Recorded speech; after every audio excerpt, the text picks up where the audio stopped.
Welcome back friends, आप सभी का स्वागत है आपके अपने चैनल स्टेशन मास्टर जी पर। इस Q&A सेशन 3 में हम डिस्कस करेंगे most asked questions on YouTube. जो पहला क्वेश्चन है, आरआरबी एनटीपीसी की अगली भर्ती कब आएगी। जी, कमेंट्स में मुझे अक्सर डेली पूछते हैं कि आरआरबी एनटीपीसी की वैकेंसी कब आएगी, और मैं उन्हें रोज़ एक ही कमेंट करता हूँ, फिर भी मुझे फिर से दूसरे कमेंट्स आ जाते हैं। तो देखिए, प्रधानमंत्री जी ने जून जुलाई में कोई एक ट्वीट किया था जिसमें मिशन मोड के तहत 10 लाख वैकेंसीज आ सकती है 1.5 साल के अंदर।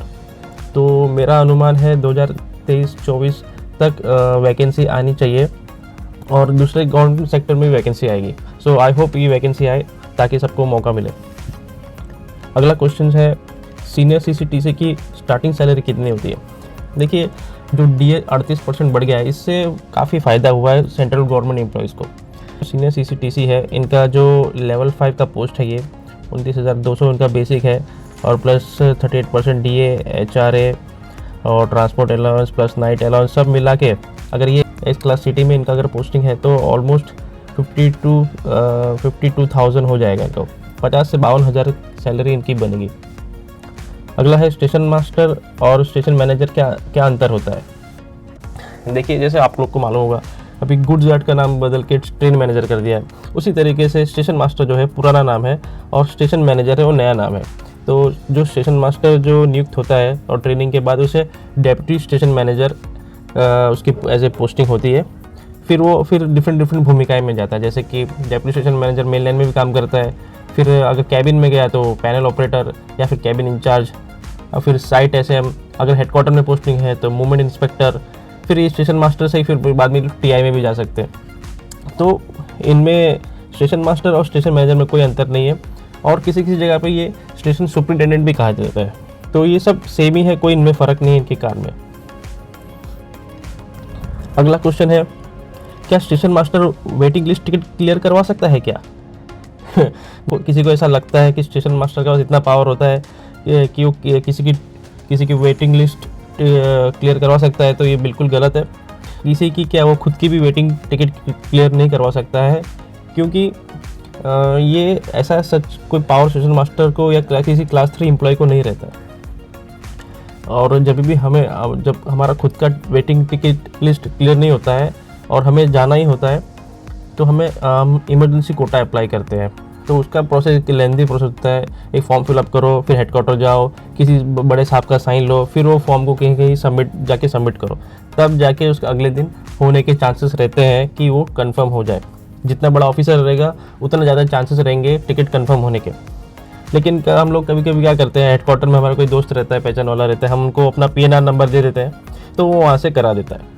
तो ये काफ़ी थोड़ा झंझट वाला काम है। तो ये एज सच कोई पावर नहीं होता है स्टेशन मास्टर के पास वो किसी की भी वेटिंग लिस्ट अपने बलबूते पे क्लियर करवा सके। अगला क्वेश्चन एक मुझसे पूछा था मेरे भाई ने, रेलवे में प्राइवेट जॉब कैसी मिलेगी। तो रेलवे में प्राइवेट जॉब आपको क्यों करना है, उससे अच्छा प्राइवेट में प्राइवेट जॉब कर लीजिए।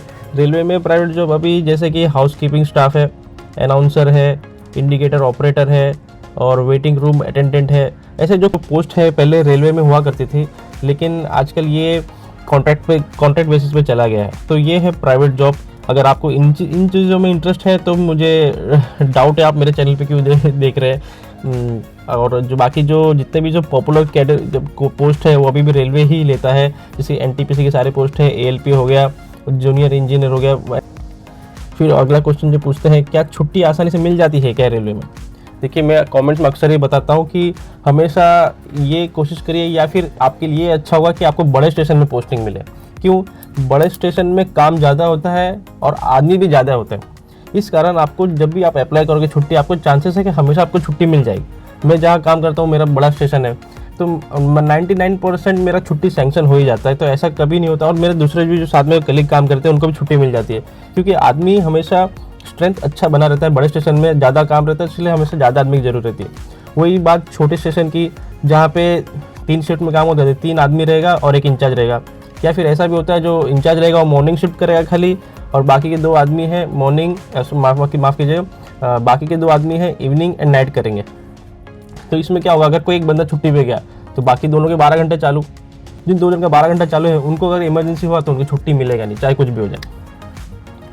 तो इस वजह से तो हमेशा जो बड़े स्टेशन में वहाँ पे छुट्टी मिलती है और अमूमन छुट्टी मिल जाती है रेलवे में, ऐसा कोई ऐसा कोई दिक्कत नहीं आती है। अगला क्वेश्चन है, ZRTI में एग्ज़ाम ऑब्जेक्टिव होते हैं या सब्जेक्टिव? जब मैं खुद ZRTI में था एग्ज़ाम अपना एज ए ट्रेनिंग, तब हमारा एग्ज़ाम ऑब्जेक्टिव भी था और सब्जेक्टिव भी था। पेपर होता है जिसमें 40 क्वेश्चन ऑब्जेक्टिव आते हैं और बाकी के 60 मार्क्स से क्वेश्चंस सब्जेक्टिव आते हैं, और आपको 60 मार्क्स लाना आपका लिए कंपलसरी है सेफ्टी कैडर के लिए। अगला क्वेश्चन है, एसएम को एसएस बनने में कितना टाइम लगता है? देखिए, जो एसएम से एसएस बनते हैं उन्हें कोई एक्स्ट्रा सैलरी नहीं मिलता है, ओके, और इनका जो जिम्मेदारी है एज ए डिप्टी एसएस काफ़ी ज़्यादा होता है। खाली ये डे ड्यूटी भले करते हैं, लेकिन एज ए पूरे स्टेशन के इंचार्ज इन्हें कंटिन्यूस सीनियर डीएम को रिपोर्टिंग करनी रहती है। कोई भी अनयूजुअल होगा तो उस बारे में इनको इंक्वायरी में भी इनको शामिल होना पड़ता है। तो इस वजह से एसएम को, और आपको बताऊं मैं एसएम को एसएस बनने में कितना समय लग सकता है, तो ये जो सीनियर मोस्ट जो स्टेशन मास्टर रहते हैं एटलीस्ट 46 ग्रेड पे में लेवल 7 में होते हैं इन लोग और उस एंड एबो, और इनमें से जो टैलेंटेड होशियार रहते हैं और इंटरेस्टेड भी है एसएम के पोस्ट को निभाने के लिए, उन्हें चुना जाता है। तो करीब 15 साल या 20 साल तो उनका अनुभव रहता है ये एज ए स्टेशन मास्टर का, तब जाके इन्हें बनाते हैं। अगला क्वेश्चन है मेडिकल एग्जाम के रिलेटेड, अगर बवासीर है तो क्या मेडिकल में प्रॉब्लम होगा क्या? देखिए, अगर आपको कोई ऐसा बीमारी है तो आप पहले क्यों उसका इलाज नहीं करवा लेते, ताकि मेडिकल में से कोई प्रॉब्लम हो ही ना। और दूसरी बात, अगर आपको इस तरह की कोई प्रॉब्लम है बवासीर का, तो डॉक्टर को कैसे मालूम पड़ेगा? आप बताओगे तभी वो मालूम पड़ेगा उसको, ठीक है। तो आप इसके चीज़ का टेंशन ना ले। और जो बवासीर जैसी बीमारियां हैं ये ट्रीटेबल है और इनका ट्रीटमेंट हो सकता है आसानी से, तो इसकी वजह से मेडिकल में आपको रिजेक्ट नहीं किया जाएगा अगर डॉक्टर को पता भी चलता है तो। और डॉक्टर बहुत स्मार्ट होते हैं, उन्हें पता रहता है उनको क्या चेक करना है क्या नहीं चेक करना है, तो आपको कोई ऐसा जाके बताने की ज़रूरत नहीं कि मेरे को क्या प्रॉब्लम है। अगला क्वेश्चन है, मेस फीस एक बार में देना होता है या इंस्टॉलमेंट में दे सकते हैं क्या? जो भी जितना भी अमाउंट रहता है वो आपको एक ही बार में आपको पे करना रहता है, उसका आपका रिसीट भी मिलेगा बाकायदा, तो उसको इसमें इंस्टॉलमेंट में नहीं दे सकते आपको एक ही बार में देना है। और कुछ बच्चे ये भी पूछते हैं कि हमें हॉस्टल का फ़ीस भी देना है क्या?